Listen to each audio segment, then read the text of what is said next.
భారత టీవీ ప్రేక్షకులకు నమస్కారం. రుద్రాక్షలు సందేహాలు కార్యక్రమానికి స్వాగతం. ఈనాటి మన కార్యక్రమంలో మనతో పాటు ఉన్నారు ప్రముఖ రుద్రాక్ష నిపుణులు, వేదగణిత శాస్త్రవేత్త, ఎన్నో జాతీయ అంతర్జాతీయ అవార్డుల గ్రహీత డాక్టర్ పాండురంగారావు గారు.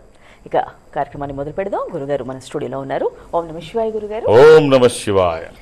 ఈరోజు ఏం స్టోరీతో చెప్పుకుందాం? మంచి స్టోరీ అంటే కొంచెం డిఫరెంట్గా రోజు మాట్లాడుకుంటున్నా. ఇవాళ కొంచెం డిఫరెంట్గా ఒక గొప్ప ఆయన, ఒక పెద్ద గొప్ప ఆయన నేను చెప్పను కానీ ఒక పెద్ద ఆయన రాసిన ఒక చిన్న కథ. పేరు ఆయన కథ రాసిన ఆయన పేరు ఓషో, భగవాన్ ఓషో పేరు విని ఉంటారు. పెద్దగా గెడ్డ ఉండి ఆయన ఒక కాంట్రవర్సీ ఆయన మీద ఎన్నో ఇది ఉన్నాయి. సరే పక్కన పెడదాం. కొంచెం హై థింకింగ్ కథలు అనమాట. కొంచెం ఆలోచన కొంచెం ఎక్కువ ఉంటే తప్ప అర్థం కాని కథలు, కానీ అర్థమయ్యే విధంగా ఒక చిన్న కథ అయితే చెప్పుకుందాం. ఒక అడవిలో ఒక నుయ్య ఉంది. నీళ్లు ఉంటాయి కదా, మామూలు నుయ్య ఉంది. ఆ నుయ్యకి ఒక మహత్యం ఉంది, అది మాట్లాడుతూ ఉంటుంది. సో ఎవరన్నా వెళ్ళి వాళ్ళ కష్టం సుఖం చెప్పుకుంటే పరిష్కారాలు చెప్తూ ఉంటుంది. చాలా అద్భుతమైనటువంటి సలహాలు ఇస్తూ ఉంటుంది. ఒక యువకుడికి తెలుస్తుంది, ఆ నుయ్యి దగ్గరికి వెళ్తాడు. వెళ్ళి తనతో మాట్లాడడానికి ట్రై చేస్తాడు. మాట్లాడడానికి ట్రై చేసి అసలు జీవితం అంటే ఏమిటి అని అడుగుతాడు. అడిగితే అటు నుంచి ఏం సమాధానం రాదు. మళ్ళీ నూతిలోకి వంగని చెప్తాడు, జీవితం అంటే ఏమిటి అంటే ఏమి ఆన్సర్ రాదు. మళ్ళీ అడుగుతాడు, ఏమి ఆన్సర్ రాదు. ఇలా కాదని ఆ ప్రశ్నని మార్చకుండా గంటల కొద్ది టైం తీసుకొని అడుగుతూనే ఉన్నాడు, జీవితం అంటే ఏమిటి. అది మాట్లాడుతుందని తెలుసు, ఎందుకని మాట్లాడట్లేదో అర్థం కావట్లేదు. సరే మొత్తానికి 3 రోజులు నిద్రాహారాలు మానేసి అడుగుతున్నాడు, జీవితం అంటే ఏమిటి. పిచ్చవెదవా, వీడు నన్ను వదిలేటట్లేడు అని చెప్పి 4వ రోజు నుయ్యి అంటుంది, సరే నీ పట్టుదలకి మెచ్చాను, నువ్వు ఇలా తిన్నగా పో. ఊరి చివరికి వెళితే అక్కడ 3 దుకాణాలు ఉంటాయి, 3 షాపులు. వాటిని చూసి నీకేం అర్థమైందో నా దగ్గరికి వచ్చి చెప్పు. చెబితే అప్పుడు నీకు నేను మంచి సూచన చేస్తాను, నీకేం అర్థమైంది. సరే అలాగే అని చెప్పేసి వెళ్తాడు. వెళితే అక్కడ నిజంగా 3 షాపులు ఉంటాయి. ఆ షాపులు ఉంటే ఒక షాపు ఇనప ముక్కలు ఆ షాపులో ఉంటాయి, ఇంకొకరేమో 2వ షాపులో ఇనప తీగలు పని చేసుకుని ఉంటారు, 3వదేమో ఈ కార్పెంటరీ పని చేసుకుంటుంటారు, చెక్క ముక్కలు ఇవన్నీ వుడ్ పీసెస్ ఇవన్నీ పని. ఏం అర్థం కాదు. అరే ఏం 3 దుకాణాలు, ఏం చూడాలి ఇక్కడ నేను, ఏం చూస్తే ఏం అర్థం అవుద్ది, ఇక్కడ ఉన్నది ఏం విశేషాలు చెప్పను. సరే వచ్చి నూతి దగ్గరికి వచ్చి చెప్తాడు, చూసొచ్చంటే ఏం చూసామన్నాడు. ఏముంది అక్కడ చూడడానికి, ఆడవాడు ఇనప మొక్కలోడు ఒకడు, ఇనప తీగలోడు ఒకడు, కార్పెంటర్ ఒకడు, ఇందులో ఏముంది అంటే నువ్వే ఇంకేం మాట్లాడదు, సమాధానం చెప్పదు. ఎంత అడిగినా ఏమి సమాధానం చెప్పదు. అనవసరంగా టైం వేస్ట్ చేసుకున్నా, 3 రోజులు నిద్రాహారాలు మానేశాను, నీకేదో తెలివితేటలు ఉన్నాయి, ఎవరో గొప్పగా సలహా చెప్తామంటే పనికిమాల సలహా ఒకటి చెప్పావు, పనికిమాల సూచన చేసి వెళ్ళొస్తే అక్కడ ఏమీ లేదు, అనవసరంగా టైం వేస్ట్ చేసుకున్నానని చెప్పేసి వచ్చేస్తాడు. అక్కడి నుంచి వచ్చేసి రకరకాల ఆ పనులు ఈ పనుల మీద రకరకాల ఊర్లు తిరిగి, దేశాలు తిరిగి, దేశదెమ్మరైపోయి ఏమీ జాతకాక అన్నీ తిరుగుతూ ఉంటాడు. తిరిగి కొన్ని సంవత్సరాలు పోయిన తర్వాత ఒక చక్కని ఒక వనం, ఒక మంచి తోట, ఆ తోట దగ్గర అలా బయట కూర్చుంటాడు. వెన్నెల రాత్రి, మంచి పండు వెన్నెల రాత్రిపూట, చల్లటి గాలి, ఆ ఉద్యానవనం బయట కూర్చొని ఉన్నాడు. ఇలా కూర్చొని చెయ్యలా పెట్టుకొని చూస్తుంటాడు. ఎక్కడి నుంచో చక్కని సంగీతం వస్తూ ఉంటుంది, మంచి సంగీతం. ఏమిటా ఈ సంగీతం ఎంత బాగుంది, ఎవరా ప్లే చేస్తున్నారని చెప్పేసి అక్కడికి వెళ్ళి చూస్తే ఓ చెట్టు కింద వెనక సినిమా సీనరీ లాగా చంద్రుడు పెద్దగా కనిపిస్తున్నాడు, పున్నమి చంద్రుడు. వెన్నెల అలా కనిపిస్తూ ఉంటుంది, పండు వెన్నెల. చక్కగా సితార్తో వీణతో వాయిద్యం చేస్తున్నాడు తను. ఆ వీణాగానం అద్భుతంగా ఈ వెన్నెల రాత్రి ఈ ప్రశాంత వాతావరణంలో చల్లటి గాలిలో చాలా బాగుంది. అలా వింటూ గమనిస్తున్నాడు, అలాగే చూస్తున్నాడు, తన్మయత్వంలోకి వెళ్ళిపోయాడు. ఒక్కసారి యాహా హూ అని అరిచాడు. అర్థమైందని. ఏమర్థమైంది అని అరుచుకుంటూ వెళ్ళి అప్పుడు ఈ 3 షాపులు గుర్తొస్తాయి. గుర్తొచ్చి ఒకటి ఈ ఇనప ముక్కల షాపు, ఒకటేమో ఇనప తీగలు, ఒకటేమో వుడ్ ఈ కార్పెంటరీ వర్క్. చూసి ఓహో భగవంతుడు అన్నీ నీకు అందుబాటులో పెడతాడు, నువ్వు తీసుకొని వాటిని ఏకీకృతం చేయడం నీ మీద ఆధారపడి ఉంటుంది. ఇప్పుడు ఈ వీణ చూస్తే అక్కడ ఏం కనిపించింది, ఇనప ముక్కలు కనిపించాయి, ఇనప తీగలు కనిపించాయి, వుడ్ కనిపించింది. ఈ 3 కలిపితే వీణ అయింది. అద్భుతాలు కురిపించే రాగాలు ఇందులోంచి వస్తాయి. నీ జీవితం వీణామయం కావాలి అనుకుంటే నువ్వు నీకు అందుబాటులో ఉన్నవి, నీకు కావాల్సినవి సెలెక్ట్ చేసుకొని అవి ఏకీకృతం చేయగలిగితే నీ జీవితం వీణానాదం అవుతుంది. అద్భుతమైనటువంటి సంగీత ప్రపంచంలో ఎలాగది తాపులో ఉంటుందో నీ జీవితంలో నువ్వు అలా ఉంటావు. లేకపోతే ఏమీ లేకుండా ఇలాగే ఏడుస్తావు. అన్నీ భగవంతుడు ఇక్కడే ఇచ్చాడు, అన్నీ వదిలేసి వెళ్ళాడు ఆయన, అన్నీ నీ చుట్టుపక్కలే ఉన్నాయి. నువ్వు కోటీశ్వరుడు అవ్వాలన్నా దరిద్రుడు అవ్వాలన్నా నీ మీద ఆధారపడి ఉంటుంది. నువ్వు తెలుసుకొని వాటిని నీకు కావాల్సినవి తీసుకొని ఉన్నతమైన జీవిత ప్రమాణాల కోసం నువ్వు ఎదిగే క్రమంలో వాటిని ఏకీకృతం చేస్తే అవి నీ సొంతం అవుతాయి. లేకపోతే నువ్వు బికారుగా నువ్వు ప్లాన్ చేసుకుంటే నువ్వు బికారుగానే ఉంటావు. నువ్వు ఏది తీసుకుంటే భగవంతుడు నీకు అన్నీ అందుబాటులో పెట్టాడు. నువ్వు ఏది తీసుకుంటే దాన్ని బట్టి నువ్వు తయారవుతావు అని చెప్పేసి ఓషో చెప్తాడు. ఇది ఎప్పుడో మా తాతగారు కూడా ఇంచుమించుగా మా అమ్మ నాన్నగారు అనమాట.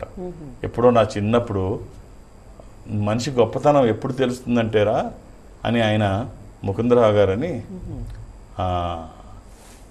తగ్గట్టుగా నేను పెద్ద ముక్కు ఉండేది, పండు కలర్లో ఉండేవాడు ఆయన.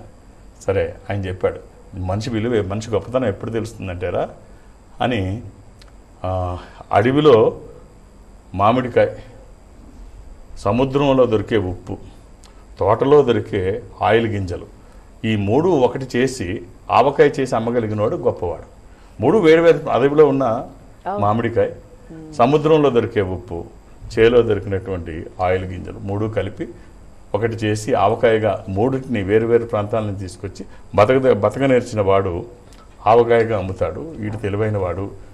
అదే ఎక్కడ దేన్ని కలిపాలి ఏం చేయాలి అని తెలిసిన వాడే గొప్పవాడు. వీటిని ఇంకొక కోణంలో వేమన్ గారు ఏం చెప్తాడు అంటే, భూమిలోన పుట్టు భూసారమెల్ల, తనువులోన పుట్టు తత్వమెల్ల, శ్రమములోన పుట్టు సర్వము తానవును. అంటే వాటిని గుర్తించి వీటిని నువ్వు సాధించగలిగితే నువ్వు గొప్పవాడు అవుతావు. అన్నీ ఇక్కడే ఇచ్చాడు భగవంతుడు అని చెప్పి వేమన్ గారు తనదైన శైలిలో చెప్తాడు. అలాగే కార్ల్ మార్క్స్ కూడా దాస్ క్యాపిటల్లో అదే చెప్తాడు. సో ఇప్పుడు అవన్నీ అంత డెప్త్కి వెళ్ళద్దు, కానీ ఓషో చెప్పింది అయితే ఇదే. అన్నీ భగవంతుడు నీకు అందుబాటులో ఇచ్చాడు.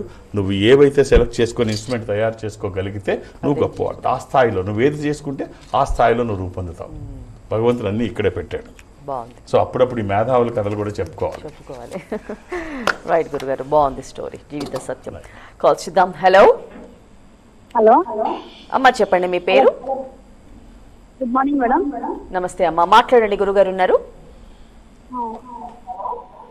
అమ్మా, ఓం నమ శివాయ్. నమస్తే గురుగారు. ఓం నమ శివాయ్. అమ్మా, టీవీ వాల్యూమ్ తగ్గించండి. చెప్పండి, డేట్ ఆఫ్ బర్త్ చెప్పండి.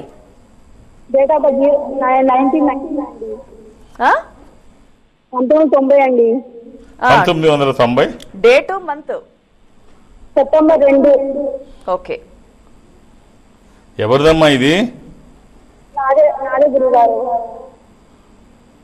ఏం చేస్తున్నావు అమ్మా? నేను జాబ్ ట్రై చేస్తున్నాను గురుగారు. జాబ్ రాలేదు. ఇది ఆదివారం పుట్టినట్టు తెలుసామ్మా నువ్వు? సండే. అవును సార్. అవును గురుగారు. పిల్లలు ఎంతమంది అమ్మా నీకు? మ్యారేజ్ కాలేదు సార్. కొంచెం ఆలస్యం అయింది కదమ్మా. ఇది త్రయోదశి, శుక్లపక్షము, శుద్ధ త్రయోదశి. ఇది కుంభరాశి. ఏం చదువుకున్నావు అమ్మా? నేను ఎంఎస్సి కంప్యూటర్స్ చేశాను sir. MSc computer science. Computers. ఎప్పుడు పూర్తి చేసుకున్నావు? ఒక 12 ఏళ్ళు అయిందా? సార్ 2013. అదే 12 ఏళ్ళు అయింది, 13వ సంవత్సరం ఇది. అప్పటి నుంచి ఏం చేస్తున్నావు అమ్మా? నేను బ్యాంక్ కోచింగ్ పోతున్నా సార్. బ్యాంక్ జాబ్ రాకుండా రాలేదు సార్. బ్యాంక్ జాబ్ రాలేదు? రాలేదు సార్. అంతేనా? మన ఎంఎస్సి కంప్యూటర్స్ అంతేనా? ఇంకా ఏమిటమ్మా? మేధావుల మౌనం సమాజానికి ప్రమాదం. మనం చదువుకున్న చదువు, గెయిన్ చేసిన నాలెడ్జ్ కుటుంబానికి, మనకి, సమాజానికి ఉపయోగపడాలి. మనకు ఇప్పుడు అన్నీ పక్కన పెడితే, సమాజం అన్నీ పక్కన పెడితే మనకైనా ఉపయోగపడాలి.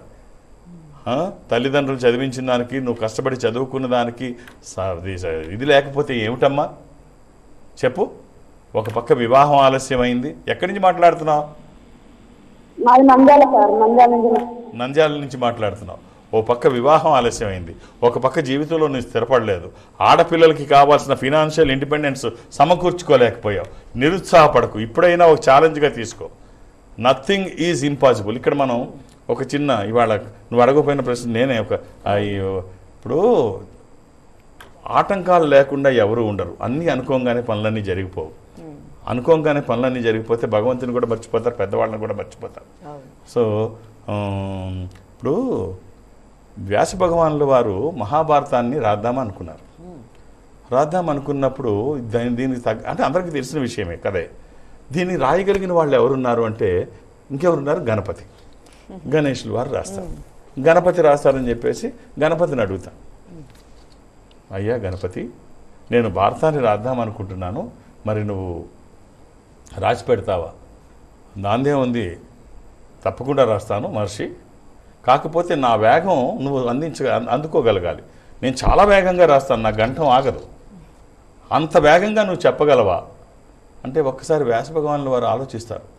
మళ్ళీ అది ఆగిపోద్ది, నేను అంత వేగంగా చెప్పలేకపోతే, అంత పులి స్టాపులు కామాలు లేకుండా చెప్పడం చాలా ఇబ్బందికరమైంది అని చెప్పి ఆయన ఒక కండిషన్ పెడతారు. అలాగే నేను చెప్తాను, కానీ నువ్వు రాసే ప్రతిదీ అర్థం చేసుకొని రాయాలి. అర్థం చేసుకొని టైం పడుతుంది కదా ఆలోచించడానికి. ప్రతిదీ అర్థం చేసుకొని రాయాలి, ఊరికే రాయడం కాదు అంటే ఓకే అంటాడు ఆయన. నేను అలాగే అర్థం చేసుకొని రాస్తాను అంటే సరే, అలాగే నువ్వు రాసేంత వేగంగా నేను చెప్తాను. ఇది నడుస్తోంది. నడుస్తున్నప్పుడు రాస్తూ ఉన్న గంటం ఆగిపోతుంది, పాడైపోతుంది. గంటం ఆగిపోతే అప్పుడు ఏం చేయాలో తెలియక అది పక్కన పడేసి ఆ వేగం ఆగకూడదని చెప్పేసి తన దంతాన్ని, కుడి దంతాన్ని ఒకటి తీసి అది విరక్కొట్టి, అది షార్ప్గా ఉంటుంది. ఏనుగు దంతం ఒక కుడి, అందుకని ఆ దంతం విరిగిపోతుంది. ఏకదంతం అంటాం కదా మనం, ఒక దంతం ఉండదు కదా, ఒక దంతం అది షార్ప్గా ఉంటుంది. దాన్ని తీసి భారతాన్ని ఆయన పూర్తి చేస్తాడు. సో ఈ కథ మనకి ఏం చెప్తోంది, ఈ సన్నివేశం, ఈ కథ భారతంలో వినాయకుడు వ్యాస భగవానుల వారు ఈ సన్నివేశం మనకి ఏం తెలియజేస్తుందంటే, వినాయకుడు అంతటి వాడికే విఘ్నాలు తప్పలేదు, ఆయన పని చేస్తున్నప్పుడు ఆటంకం తప్పలేదు. మానవ మాత్రంలో మనమెంత, మనం అనుకోగానే పనులన్నీ అయిపోవు. మనం చేస్తున్న పనిలో ఆటంకాలు వస్తే అధిగమించే ప్రయత్నం చేయాలి తప్ప, అవ్వలేదు అని చెప్పి ఆగిపోతే అవి సంవత్సరాలు దొరికి వెళ్ళిపోతుంటాయి, మనం అలాగే ఉంటాం. కాబట్టి అమ్మ, ఒక్కసారి చిన్న చిన్న ఆటంకాలు వస్తాయి, వాటిని అధిగమించడానికి ట్రై చేద్దాం. నువ్వు ఒక్కసారి బలంగా ట్రై చేయి. సంకల్పం బలంగా ఉంటే, అంటే ఇక్కడ నీకు ఇంకొక విషయం చెప్పక తప్ప, ఒక తీరు అంటే ఆ తీరు పక్కన పెడితే చిరుతపులి, లేడి, ఈ రెండు పరిగెట్టేప్పుడు చిరుతపులి తన ఆహారం కోసం పరిగెడుతూ ఉంటుంది, జింక ప్రాణం కోసం పరిగెడుతూ ఉంటుంది.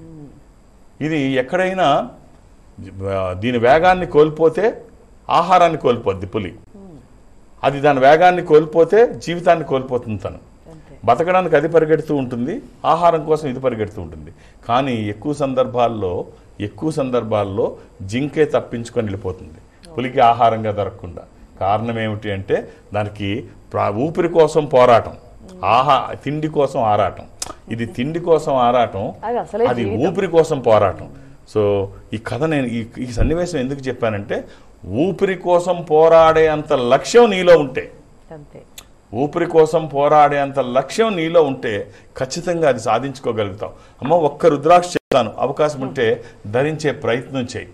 ఈ త్రయోదశముఖి రుద్రాక్ష, 13 ముఖములు కలిగిన ఈ రుద్రాక్ష ఇంద్ర రుద్రాక్ష, రూలింగ్ రుద్రాక్ష, కమాండింగ్ రుద్రాక్ష. అనుకున్నది సాధించడానికి, సంకల్పం సిద్ధించడానికి, కోర్కెల సాఫల్యం కోసం, జాతకపరంగా అవసరమైంది కూడా త్రయోదశి, అది కుదరకపోతే ద్వాదశి, అంటే 12 ముఖాలు, సూర్యస్వరూపం.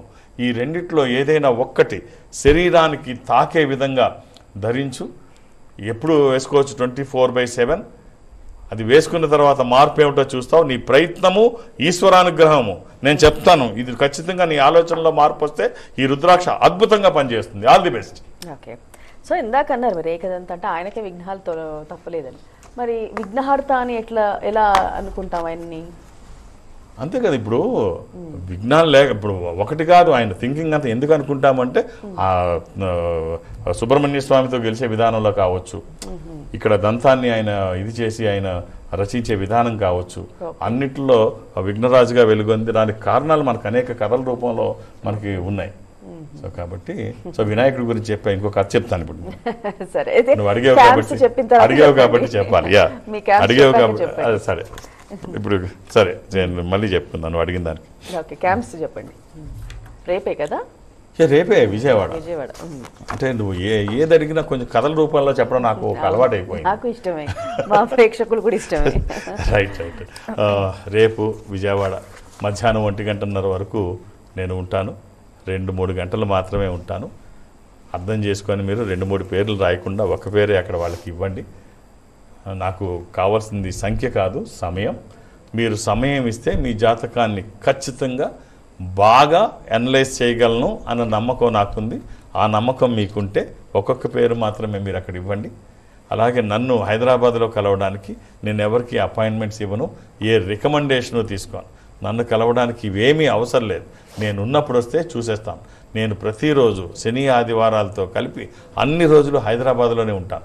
ఒక్క గురువారం నాడు మాత్రమే నేను ఏదైనా ఈ బ్రాంచ్ల్లో ఈ సంస్థ కార్యాలయంలో సౌత్ ఇండియాలో వెళుతూ ఉంటాను. సౌత్ ఇండియాలో మీరు ఎక్కడైనా ఈ సంస్థకి దగ్గరగా ఉంటే మీరు ఇక్కడ వరకు రావక్కర్లేదు. అంటే మీరు బెంగళూరులో ఉంటే ఈ సంస్థ బెంగళూరులో ఉంది, ఇన్ఫ్రాంట్రీ రోడ్లో అక్కడ ఉంటే మీరు వెళితే వాళ్ళు ఒక స్పెషల్ స్క్రీన్ ముందు మిమ్మల్ని కూర్చోబెడతారు, ఒక స్పెషల్ రూమ్లో మీరు మాట్లాడతారు. సో ఆ విధంగా అటు మీరు ఇటు నేను ఎదురుబెదురుగా కూర్చొని మాట్లాడేటువంటి అవకాశం వాళ్ళు కల్పిస్తారు. మాట్లాడే ప్రయత్నం నేను చేస్తాను.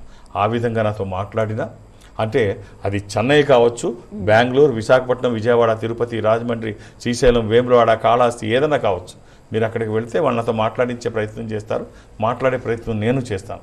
ఆ విధంగా నాతో మాట్లాడినా డైరెక్ట్గా హైదరాబాద్ వచ్చి నన్ను కలిసిన లేదు, రేపు విజయవాడలో గురువారం నాడు రేపే విజయవాడలో నన్ను కలవాలనుకున్న ఒక్కొక్క పేరు మాత్రమే నమోదు చేయించండి. అర్థం చేసుకొని సహకరించండి. ఓకే, ఒక కాల్ తర్వాత మనం స్టోరీ చెప్పుకుందాం గురుగారు. యా, హలో హలో, చెప్పండి మీ పేరు. నమస్తే. నమస్తే అండి, నా పేరు మాట్లాడండి. గురుగారు ఉన్నారు. హా. ఓం నమ శివాయ అండి. ఓం నమస్తే స్వామి. ఎన్నో రోజుల తర్వాత ఈ అవకాశం మాకు దొరికింది. ఇవాళ ఏకాదశి, ఎంత మంచి రోజు మాట్లాడుకుంటున్నాం. నమస్తే స్వామి. భాద్రపద శుద్ధ ఏకాదశి ఇవాళ. మాది మా నాన్న ఇంగ్లీష్ లో రాయలేదు డేట్ ఆఫ్ బర్త్ స్వామి. లవంగనామ సంవత్సరం కార్తీక శుద్ధ 2వ బుధవారం పుట్టానంట. తెలుగులో, నేను ఇంగ్లీష్ లో రాయలేదు. కార్తీక శుద్ధ లవంగనామ సంవత్సరం కార్తీక శుద్ధ 2వ బుధవారం. ప్లవనామ సంవత్సరం. లవంగనామ సంవత్సరం కార్తీక శుద్ధ 2వ బుధవారం. కార్తీక శుద్ధ కార్తీక మాసంలో కార్తీక మాసం 2వ బుధవారం. 2వ బుధవారం. సరే, ఇప్పుడు క్యాలెండర్ని కన్వర్ట్ చేయడానికి ఇక్కడ సమయం సరిపోదు. ఆ క్యాలెండర్ని ఇక్కడ కన్వర్ట్ చేయడానికి సమయం సరిపోదు. మీరు కన్వర్ట్ చేస్తే నేను అనలైజ్ చేస్తాను.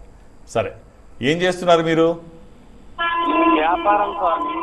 ఏం వ్యాపారం చేస్తున్నారు? చిల్లర కొట్టు, కిరాణా. బాగుందంటారా? ఏ ఊర్లో? ఎర్రగొండపాలెం. ఎర్రగుంటపాలెం, జంగారెడ్డి గూడెం దగ్గర. కాదు స్వామి, ఇది ప్రకాశం జిల్లా. ఇక్కడ అది మాకు రోడ్డు, మా ఇంటి ముందు రోడ్డు ఉంది స్వామి. ఎదరు ఒక క్రాస్ ఉంది స్వామి, ఎదరు ఒక రోడ్డు, మధ్యలో రోడ్డు అడ్డం ఉంది. మరి మా వ్యాపారం అనేది ఎంతకాలం నుంచి చేస్తున్నారు మీరు వ్యాపారం? వ్యాపారం ఎంతకాలం నుంచి చేస్తున్నారు? ఈ ఇంట్లోకి వచ్చి 27 సంవత్సరాలు స్వామి. కదా, దశ బాగుంటే దిశ బాగుంటుంది. ఎప్పుడు లేని 27 సంవత్సరాలు లేని ఇప్పుడు ఎందుకు ఆలోచించడం? వ్యాపారాన్ని వృద్ధి చేయడానికి, లేకపోతే వ్యాపారం ఆటంకాలు ఏమైనా ఉన్నాయా? మనం పూర్వం ఇప్పుడు 27 సంవత్సరాలు చేస్తున్నారు అంటే అంతకుముందు చాలా బాగా చేసి ఉండొచ్చు. ఇప్పుడు తగ్గడానికి రీజను ఈ పెద్ద పెద్ద షాపుల కారణం కావచ్చు, ఈ వేగవంతమైన జీవితం కావచ్చు. ఇప్పుడు ఉన్న వాళ్ళకి ఏది అవసరమో అది పెట్టడానికి చూడండి. అది షాపు బాగా కనిపించే ప్రయత్నం చేయండి. లైటింగు, బోర్డ్స్ అన్నీ చూడండి.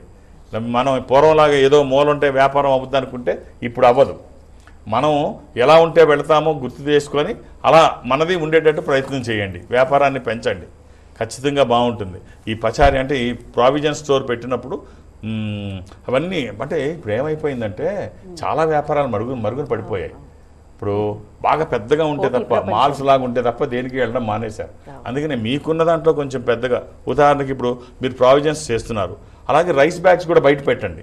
ఏం లేదు, ఒక 20 రైస్ బ్యాగ్స్ పెడితే పెద్దగా కనిపిస్తుంది స్టాల్ బయటికి. అప్పుడు రైసు అమ్మొచ్చు, ప్రావిజన్స్ అమ్మొచ్చు. దీనికోసం వచ్చేవాళ్ళు దానికి వస్తారు, దానికి వచ్చేవాళ్ళు దీనికి వస్తారు. కస్టమర్స్ పెరుగుతారు, బయటికి పెద్దగా అట్రాక్షన్ కనిపిస్తుంది. బోర్డ్స్ అవి పెద్దగా పెట్టండి, లైటింగ్ అది పెట్టండి. ఉన్న దాంట్లో బాగా కనిపించేటట్టు ప్రయత్నం చేయండి. వ్యాపారం ఎక్కడికి వెళ్ళదు, మీకు తెలిసిన వ్యాపారమే. ఒక 7 ముఖాలు 10 ముఖాలు ఏకముఖి, సప్తముఖి లక్ష్మీ స్వరూపము, శని దోషములకి కూడా మంచిది. దశముఖి విష్ణు స్వరూపము, మానసిక ఒత్తిళ్లు తగ్గడానికి, వాస్తు దోషములు పోవడానికి, న్యాయపరమైన చిక్కులు అధిగమించడానికి. ఏకముఖి రుద్రస్వరూపము, అపమృత్యు బాధలు లేకుండా. ఈ 3 కలిపి చిన్న రుద్రాక్ష మాలలో కానీ చైన్లో కానీ తాడులో కానీ మీకు ఎలా వీలైతే అలా ధరించండి. ఆహార నియమాలు ఏమీ లేవు. 3 కుదరకపోతే ఏదైనా 3 కుదిరితే బాగుంటుంది. All the best. చెప్పండి ఇప్పుడు స్టోరీ. అది వినాయక చవితి ఇప్పుడు ఇంకా నిమజ్జనం కాలేదు కాబట్టి ఆయనకి సంబంధించిన ఏదైనా ఒకటి మాట్లాడుకోవడం. సో నువ్వు అడిగావు, నేను ఏదో ఒక వినాయకుడిది ఏదో చెప్పాను, మళ్ళీ వినాయకుడిది ఏదో చెప్పుకుంటే బాగుంటుంది. నిమజ్జనం నిమజ్జనం కాబట్టి ఒకసారి శ్రీ మహావిష్ణువు శంకరుడితో ఏదో ఒక చిన్న మీటింగ్ కోసం బయలుదేరాడు. కైలాస శిఖరానికి వచ్చిన తర్వాత ఆయన వాహనాన్ని అది పక్కన పెట్టి లోపలికి వెళ్ళాడు. ఆయన దగ్గర ఉన్న ఆయుధాలు, వాహనము అన్నీ పక్కన పెట్టి లోపలికి వెళ్ళాడు. లోపలికి వెళ్ళి ఆయనతో మాట్లాడుతుంటే ఈలోపు బాలగణపతి వచ్చి ఆయన సుదర్శన చక్రం ఉంటుంది కదా, అది తీసుకొని మింగేశాడంట. అంటే ఇది చిన్న కథ, కథలో ఒక కథ. మింగేశాడు. మింగేస్తే ఆయన మీటింగ్ అయిన తర్వాత వచ్చి చూస్తే లేదు. ఏమైపోయిందని చూస్తాడు. ఏమైపోయిందంటే దేనికోసం వెతుక్కుంటున్నారని అడుగుతాడు.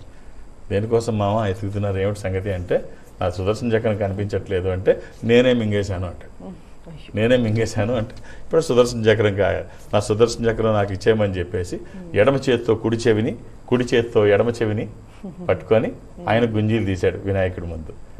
విష్ణుమూర్తి కుడి చేతితో ఎడమ చేతితో కుడి చెవిని పట్టుకొని గుంజీలు తీస్తే చూసి అంతటా ఆయన ఇలా గుంజీలు తీస్తుంటే పగలబడి నవ్వుతున్నాడు. అయ్యో ఏమిటి ఇది అని చెప్పేసి పగలబడి నవ్వుతుంటే అప్పుడు ఆ నోట్లోంచి పగలబడి నవ్వునప్పుడు అది వచ్చి చక్రం వచ్చి పడిపోయింది. చక్రం వచ్చి పడిపోతే అప్పుడు అది తీసుకొని ఈ కథ మనకి ఏం చెప్తోంది అంటే విష్ణుమూర్తి అంతటి వాడికి తనకి కావాల్సింది తీసుకోవడం కోసం వినాయకుడి ముందు గుంజీలు తీశాడు. సో ఆయన ముందు గుంజీలు తీస్తే మనకు కావాల్సినవి అన్నీ ఇస్తాడు. అందుకనే వినాయకుడి ముందు గుంజీలు తీస్తారు. సో ఆయనకి అంటే మనకి ఏదైనా కావాలని సాధించుకోవాలనుకున్నప్పుడు ఎడమ చేత్తో కుడి చేత్తో ఎడమ చెవిని పట్టుకొని గుంజీలు తీస్తే మనకు అనుకునే అన్ని వస్తాయి. ఆయన అనుకునే అనుగ్రహిస్తాడు. అలా ఏముంది, మన ఓపిక. ఇప్పుడు ఎవరినో పట్టుకొని అవకాశం లేని వాడిని నువ్వు 100 గుంజీలు తీయమంటే చేస్తాడు. మనకి అవకాశం లేదు, ఏది చేయడానికి లేదు. చివరిగా ఒకసారి మాకు కరుంగలి మాల గురించి వివరిస్తారా ఏదైనా? కరుంగలి మాల వేసుకోండి, మంచిదే. కరుంగలి అనేది ఒక తమిళ పదం. అది తెలుగు అంటే ఇంగ్లీష్ పదం వచ్చి బ్లాక్ ఎబోని, తెలుగు వచ్చి నల్లతుమ్మ చెక్క. ఇదే నిజం. లేనిపోని కథలన్నీ చెప్తున్నారు, అవన్నీ ఏవి నిజాలు కాదు. నల్లతుమ్మ చెక్క దృష్టి దోషాలకి మంచిది. అది బరువుగా ఉంటుంది. పూర్వకాలం పెద్దలు దిష్టి దోషాల కోసం వేసుకోమని చెప్పేవారు. ఇప్పుడు వెలుగులోకి పాతాళ శంభు మురుగన్ అనేటువంటి దేవాలయంలో సుబ్రహ్మణ్య స్వామి గురించి తెలిసిన చాలామంది సెలబ్రిటీస్ అది వేసుకోవడం మొదలు పెడితే అందరూ దాని వెనక్కి వెళ్ళడం మొదలుపెట్టారు. మంచి ఎవరు చేసినా మంచిదే, వేసుకోండి, మంచిదే. కాకపోతే దాన్ని మేరువు, గురుపూస, కొనికి పూస, క్లాస్ లీడరు, లాకెట్టు, హెడ్ అని ఏదైతే మనం ప్రధానంగా చెబుతామో దాన్ని ధరించి మీరు వేసుకోండి. అంటే మీ జాతకానికి కానీ మీ అవసరానికి కానీ సరిపడే రుద్రాక్ష మేరువుగా వేసుకోండి.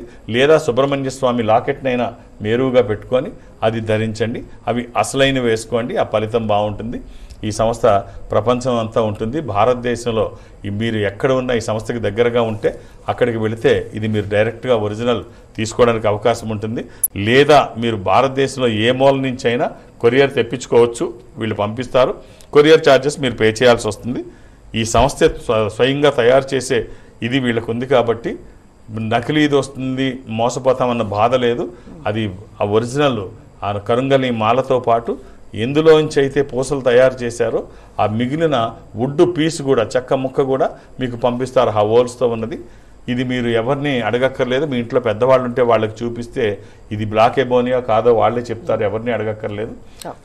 ఆ పీస్ని మీరు పూజా మందిరంలో పెట్టుకోండి, ఇది ధరించండి. అది పూజా మందిరంలో ఉంటే మీ గృహం అంతా కూడా ఒక పాజిటివ్ వైబ్స్ ఉంటాయి, నెగిటివ్ ఫోర్సెస్ రావు. ఇది మీరు వేసుకుంటే మీ దగ్గర పాజిటివ్ వైబ్స్ ఉంటాయి, నెగిటివ్ ఫోర్సెస్ రావు. రైట్ గురుగారు, నాటి కార్యక్రమంలో చాలా మంచి విషయాలు, ఎన్నో స్టోరీస్ వచ్చాయి వాళ్ళ కార్యక్రమంలో. ధన్యవాదాలు. వీక్షించారుగా, ఇది నాటి రుద్రాక్షుల సందేహాలు కార్యక్రమం. మరో కార్యక్రమంలో మళ్ళీ కలుసుకుందాం.